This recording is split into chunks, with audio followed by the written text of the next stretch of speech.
أنا العبد الذي كسب الذنوب وصدته الأماني أن يتوب.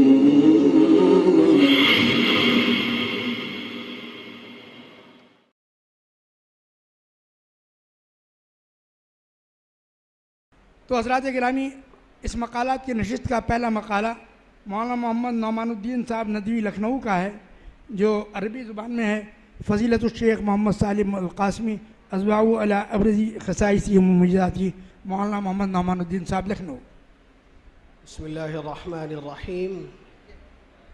अल्हम्दुलिल्लाहि रब्बिल आलमीन वस्सलातु वस्सलामु अला अशरफिल मुरसलीन सय्यिदिना मुहम्मद व अला आलिहि व सहबिहि अजमईन व मन तबिअहुम बिइहसान इला यौमिद्दीन। फ़ज़ीलत रईस हाज़िही अल-जल्सा फ़क़ीह अल-अस्र अल-अल्लामा अल-शेख़ मोहम्मद ख़ालिद सैफ़ुल्लाह अर-रहमानी हफ़िज़हुल्लाह وأصحاب السماحة والسعادة والفضيلة المشاركين في هذه الندوة العلمية المباركة التي تنظمها أكاديمية حجة الإسلام بإشراف فضيلة الشيخ محمد سفيان القاسمي حفظه الله وابنه الواعد المرجو الأستاذ الدكتور محمد شكيب القاسمي حفظه الله. أحييكم جميعا بتحية الإسلام، وتحية الإسلام السلام، فالسلام عليكم ورحمة الله وبركاته. وبعد، فهذا المقال الذي أقدمه إليكم ليس بحثا دقيقا أو إحاطة شاملة بنواحي حياة الفقيد الإمام محمد سالم القاسمي رحمه الله، وإنما هي مشاعر وعواطف متواضعة مبعثرة، وجهد المقل، وسعي العاجز، ومحاولة القاصر الشادي ليستحق شرف المشاركة في هذا المجمع العلمي الكريم الذي يعقد باسمه احتفاء وتعريفا بمآثره الجليلة وتخليدا لذكراه.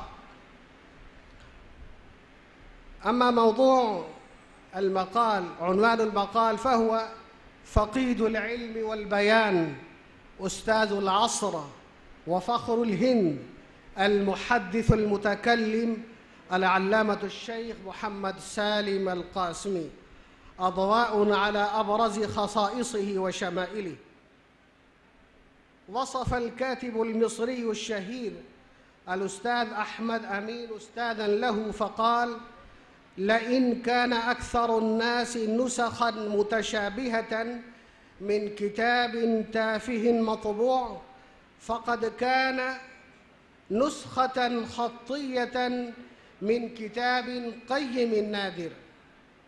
وإن قلت إن من أجدر الناس عندي ممن عرفتهم عن كثب من أفذاذ العلماء وكبار القادة والزعماء وأحراهم بهذا الوصف الرائع الجميل العجيب، فقيدنا الغالي الشيخ محمد سالم القاسمي رحمه الله، لم أكن مبالغا، ولا اتهمني أحد بالغلو في تقدير الرجل، فما ألقيت الكلام على عواهنه، ولا أقول هذا تزيدا أو تكلفا أو مجاملة، وإنما قلت ما قلت مستندا إلى ركن من التجربة الشخصية وثيق، معتضدا بأساس متين من المخالطة والمصاحبة والمرافقة والمعرفة الذاتية، إضافة إلى المآثر الجليلة التي قام بها الفقيد العظيم، والشمائل والفضائل التي كان يتحلى بها رحمه الله. وأعظم ما يكشف عن أخلاق الرجال ويبوح بمعادنهم الحقيقية السفر.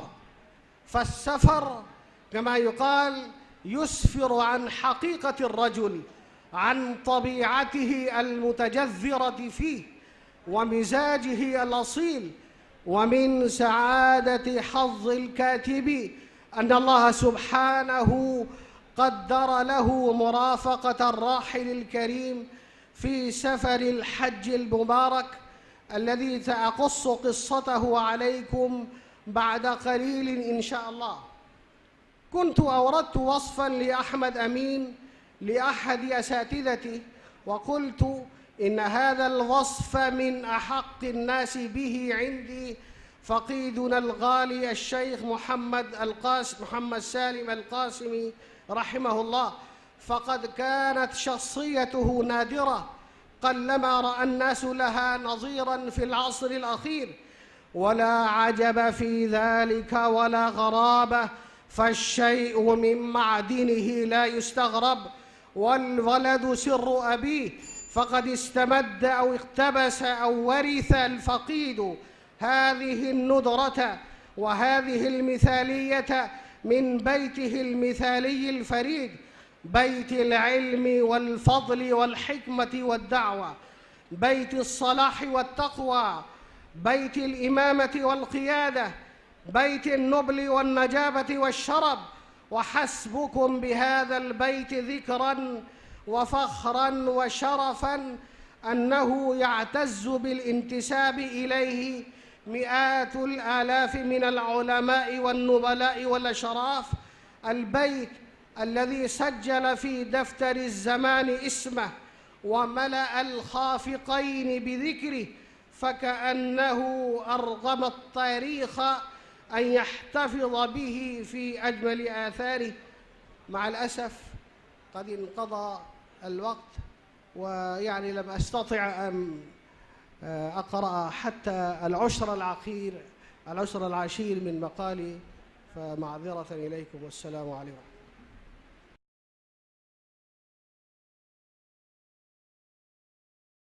أنا العبد الذي كسب